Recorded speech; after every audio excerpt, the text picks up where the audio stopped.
हर हर महादेव सभी को।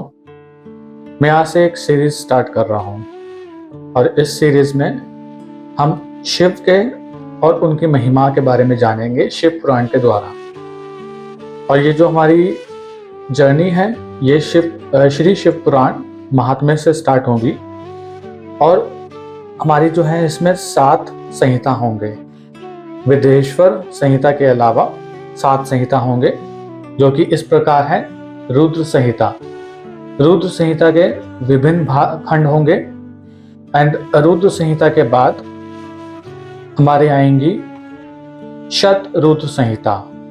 उसके बाद आएगी कोटि रुद्र संहिता।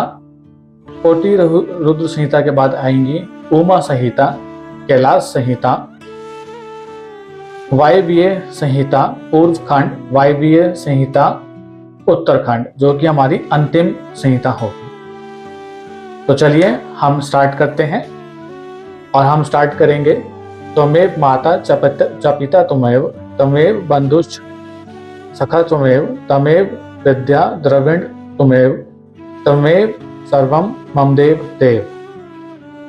सर्वप्रथम हम स्टार्ट करेंगे श्री शिव पुराण महात्म्य से।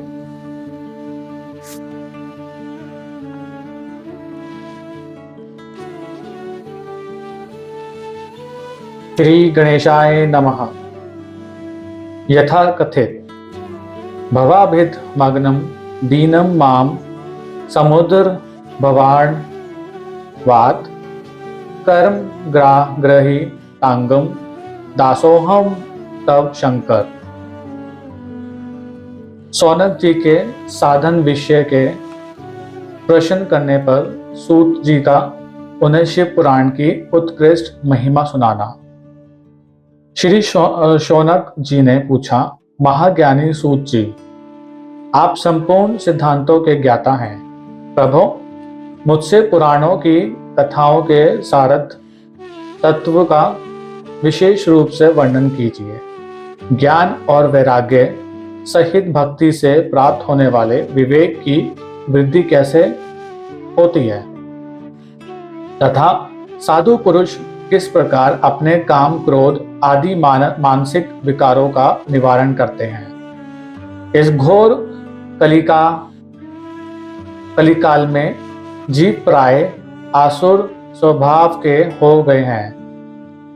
उस जीव समुदाय को शुद्ध देवी संपत्ति से युक्त बनाने के लिए सर्वश्रेष्ठ उपाय क्या है? आप इस समय मुझे ऐसा कोई शाश्वत साधन बताइए जो कल्याणकारी वस्तुओं में भी सबसे उत्कृष्ट एवं परम मंगलकारी हो तथा पवित्र करने वाले उपायों में भी सर्वोत्तम पवित्र का उपाय हो। तात वह साधन ऐसा हो जिसके अनुष्ठान से शीघ्र ही अंतःकरण की विशेष शुद्धि हो जाए तथा उससे निर्मल चित्त वाले पुरुष को सदा के लिए शिव की प्राप्ति हो जाए।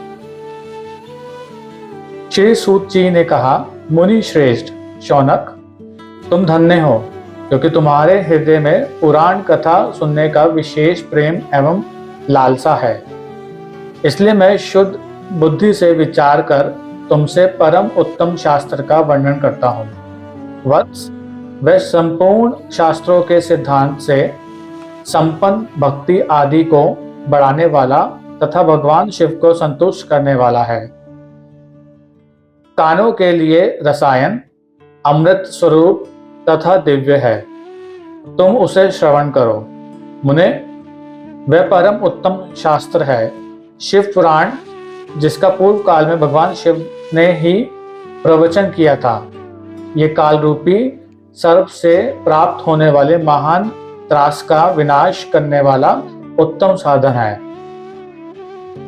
गुरुदेव व्यास ने संत कुमार मुनि का उपदेश पाकर बड़े आदर से संक्षेप में ही इस पुराण का प्रतिपादन किया है। इस पुराण के प्रणयन का उद्देश्य है कली युग में उत्पन्न होने वाले मनुष्यों के परम हित का साधन। ये शिव पुराण परम उत्तम शास्त्र है। इसे इस भूतल पर भगवान शिव का वाङ्मय स्वरूप समझना चाहिए और सब प्रकार से इसका सेवन करना चाहिए। इसका पठन और श्रवण सर्वसाधन रूप है। इससे शिव भक्ति पाकर श्रेष्ठतम स्थिति में पहुंचा हुआ मनुष्य शीघ्र ही शिव पद को प्राप्त कर लेता है। इसलिए संपूर्ण यत्न करके मनुष्यों ने इस पुराण को पढ़ने की इच्छा की है अथवा इसके अध्ययन को अभीष्ट साधन माना है। इसी तरह इसका प्रेम पूर्वक श्रवण भी संपूर्ण मनोवांछित फलों को देने वाला है। भगवान शिव के इस पुराण को सुनने से मनुष्य सब पापों से मुक्त हो जाता है तथा इस जीवन में बड़े बड़े उत्कृष्ट भोगों का उपभोग करके अंत में शिवलोक को प्राप्त कर लेता है। ये शिव पुराण नामक ग्रंथ 24,000 श्लोकों से युक्त है। इसकी 7 संहिताएं हैं। मनुष्य को चाहिए कि वह भक्ति, ज्ञान और वैराग्य से संपन्न हो, बड़े आदर से इसका श्रवण करे। 7 संहिताओं से युक्त ये दिव्य शिव पुराण पर ब्रह्मा पर परमात्मा के समान विराजमान है और सबसे उत्कृष्ट गति प्रदान करने वाला है। जो निरंतर अनुसंधान पूर्वक इस शिव पुराण को वाचता है अथवा नित्य प्रेम पूर्वक इसका पाठ मात्र करता है, वह पुण्यात्मा है, इसमें संशय नहीं है। जो उत्तम बुद्धि वाला पुरुष अंत काल में भक्ति पूर्वक इस पुराण को सुनता है, उस पर अत्यंत प्रसन्न हुए भगवान महेश्वर उसे अपना पद यानी कि धाम प्रदान करते हैं। जो प्रतिदिन आदर पूर्वक इस शिव पुराण का पूजन करता है, वह इस संसार में संपूर्ण भोगों को भोगकर अंत में भगवान शिव के पद को प्राप्त कर लेता है। जो प्रतिदिन आलस्य रहित हो रेशमी वस्त्र आदि के वेष्टन से इस शिव पुराण का सत्कार करता है, वह सदा सुखी होता है। यह शिव पुराण निर्मल तथा भगवान शिव का सर्वस्व है।